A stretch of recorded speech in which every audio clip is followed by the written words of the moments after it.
दोस्तों, आज मैं कहीं पढ़ रहा था तो मुझे बड़ी अच्छी लगी वो दो लाइनें।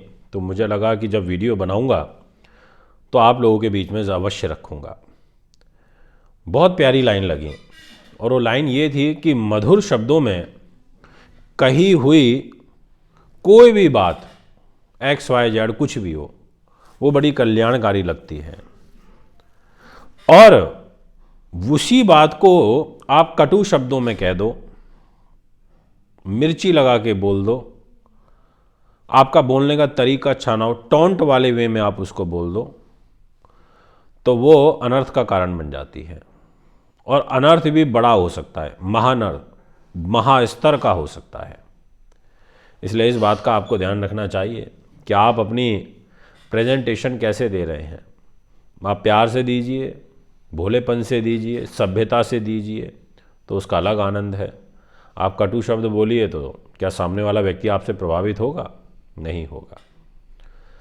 दोस्तों, आज की इस वीडियो में आपको जानकारी दूंगा कि कैसा रहेगा सिंह राशि का भविष्य फल, क्या रहेगी पूरे साल की ग्रह स्थिति। पूरे साल की स्थिति वो तो आपको मैं राशिफल बता ही चुका हूँ वार्षिक, पर इस पूरे साल का एक महत्वपूर्ण महीना मार्च, जो क्लोजिंग ईयर होता है, फाइनेंशियल ईयर ख़त्म होता है 31 मार्च को, और एक नए वर्ष की, वित्तीय वर्ष की शुरुआत होती है। मित्रों, महत्वपूर्ण रहेगा क्योंकि इस महीने में कई सारे ग्रहों का राशि परिवर्तन होगा। 4 ग्रह परिवर्तित होंगे। पहला, सूर्यदेव जो 15 मार्च को मीन राशि में चले जाएंगे। दूसरा, मंगल ग्रह जो 12 मार्च को मिथुन राशि में आ जाएंगे। तीसरा, बुध जो 16 मार्च को मीन राशि में आ जाएंगे। चौथा, शुक्रदेव 12 मार्च को मेष राशि में आ जाएंगे। यानी कि 4 ग्रह, महत्वपूर्ण ग्रह, इस महीने परिवर्तन करने जा रहे हैं। अब शनि तो वहीं है जहाँ थे, कुंभ में। गुरु भी मीन में है, वहीं रहेंगे। इनकी बदलती हुई चाल का प्रभाव हमारे इस मानव शरीर पर क्या पड़ेगा, ये मैं आपको बताऊंगा। इसलिए वीडियो को पूरा सुनने का प्रयास करिए, अंत तक सुनने का प्रयास करिए और मेरा नमस्कार प्रणाम स्वीकार करिए। स्वस्थ रहिए। 18 तारीख को महाशिवरात्रि है फरवरी में। आप रुद्राभिषेक कराने के लिए संपर्क कर सकते हैं। इसके अलावा मैं बॉम्बे में अवेलेबल रहूँगा। 25 फरवरी से 2 मार्च आप मुझे वहाँ मिल सकते हैं। मैं 4 मार्च को लुधियाना में हूँ, 5 मार्च को चंडीगढ़ में हूँ, आप मुझे वहाँ भी मिल सकते हैं। तो मित्रों, कुछ ऐसा रहेगा ग्रह गोचर। अब बात करते हैं विषय को आगे बढ़ाते हुए और देखते हैं क्या कहती है आपकी राशि की स्थिति। तो सबसे पहले आपने जो ये डिस्प्ले में कुंडली देखी है, जिसमें आपको 5 नंबर लिखा हुआ दिखाई दे रहा है, वो है सिंह राशि और उस स्थान के स्वामी हैं सूर्यदेव। सूर्य ग्रहों के राजा हैं। सूर्यदेव साहस, पराक्रम, वीरता के कारक हैं। सूर्य के प्रकाश से ये संसार प्रकाशित होता है। तो आपकी राशि प्रकाशवान ग्रह की राशि है, सूर्य की राशि है, उस वो ग्रह जो दिन में बलि होता है। तो यहाँ पर प्रथम भाव जो ये खाना है, बॉक्स है, ये मान सम्मान का है। उसके जस्ट सामने आप देख रहे हैं 10 नंबर लिखा है और 10 नंबर होती है मकर राशि और इस स्थान के स्वामी ग्रह हैं शनि। अब शनि ने आपका जीवन चलाने की, दाम्पत्य जीवन के रूप में जिम्मेदारी ले ली। शनि सूर्य आपस में शत्रु हैं, तो यहाँ पर दिक्कत रहती है। इसलिए सिंह लगन वालों का वैवाहिक जीवन खराब ही ज़्यादातर दिखा गया है। 7 नंबर खाना है, वो जो कि दैनिक जीवन का भी है, व्यापारिक पार्टनर का भी है, लंबी दूरी की यात्रा और विदेश यात्राओं का भी है। ऐसे मित्रों, अलग अलग भाव हैं, उनके अलग अलग स्वामी हैं, उनके स्वामियों का अलग अलग फल है और हमारे जीवन पर क्या प्रभाव पड़ता है।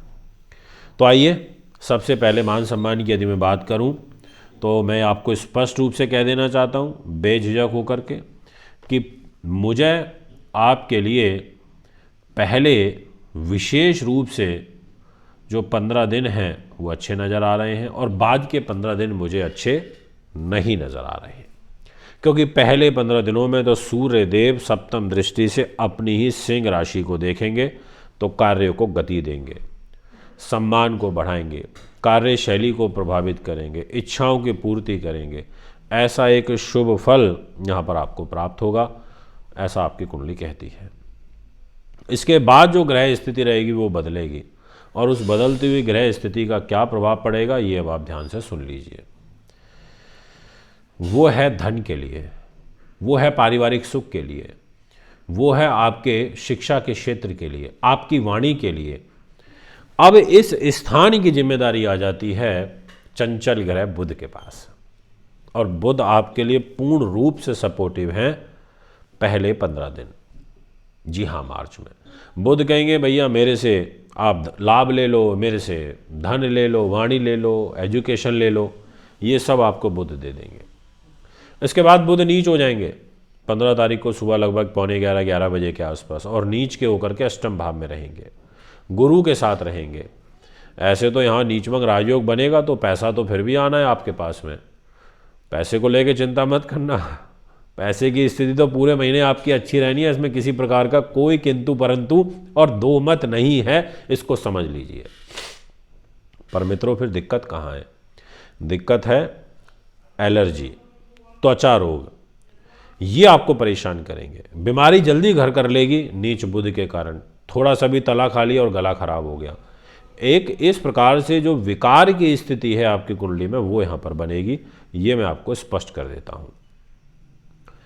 सगे संबंधी, मित्र, खास, ये जो लोग हैं इसकी जिम्मेदारी शुक्र के पास आ जाती है, और शुक्र का सपोर्ट मिलेगा। दोस्तों का, भाई बंधुओं का, छोटे भाई बहनों का, सबका सपोर्ट मिलेगा 12 मार्च के बाद। तो 12 मार्च के बाद आपके वारे न्यारे होंगे, ये तय है, इसको भी समझ लीजिए अच्छे से।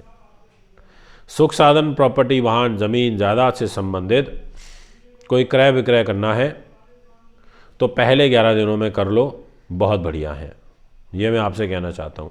और कोई वाद विवाद में फंसे हुए, उलझे हुए, तो वो आपका सॉल्व होगा 12 मार्च के बाद, ये समझ लीजिए आप अच्छे से।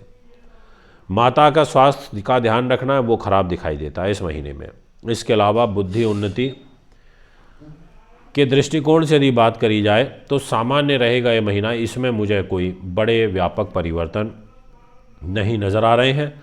जिनको नर्वस सिस्टम की प्रॉब्लम चल रही है, नस नाड़ियों की दिक्कत चल रही है, जिनका डाइजेशन वीक रहता है, जिनको कोई कैंसर कारक बीमारी चल रही है, ऐसे सब लोगों को विशेष ध्यान और सावधानी बरतनी होगी, ये भी मैं आपको स्पष्ट कर देना चाहता हूँ।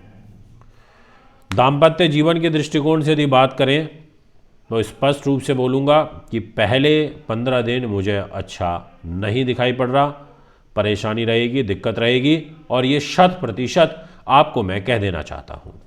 यदि मैं बात करूँ आपके भाग्य की, तो भाग्य का सहयोग आपके साथ विशेष रूप से पहले 12 दिनों तक है, यानी कि कोई उलझा हुआ फंसा हुआ कार्य है तो आप उसको पहले 12 दिनों में करवाने का प्रयास कर सकते हैं, ऐसा मैं आपसे कहना चाहूँगा। इसके बाद आपके कर्म भाव के स्वामी की अब मैं बात करूँगा तो वो शुक्रदेव बनते हैं, और शुक्र का गोचर होगा दिनांक 12 तारीख को। तो जॉब से रिलेटेड कोई ट्रांसफ़र, प्रमोशन, कोई डिपार्टमेंट चेंज कराना है, कोई स्थान परिवर्तन करना है, तो उन सभी चीज़ों के लिए आप 12 तारीख के बाद प्रयास करिएगा तो आपको सफलता मिल जाएगी। और विदेशों में बैठे हुए लोग या बैठे हुए हैं, कारोबार कर रहे हैं, उन सब की जो ग्रह स्थिति रहेगी वो अनुकूल है इस पूरे महीने। दोस्तों, ये है आपका भविष्य कथन। यदि आप भी कुंडली बनवाना, दिखवाना, पूजा पाठ या रथ लेना चाहते हैं तो मुझे संपर्क कर सकते हैं। एक बार पुनः आपके बीच में उपस्थित होऊंगा। बहुत बहुत नमस्कार, खुश रहिए।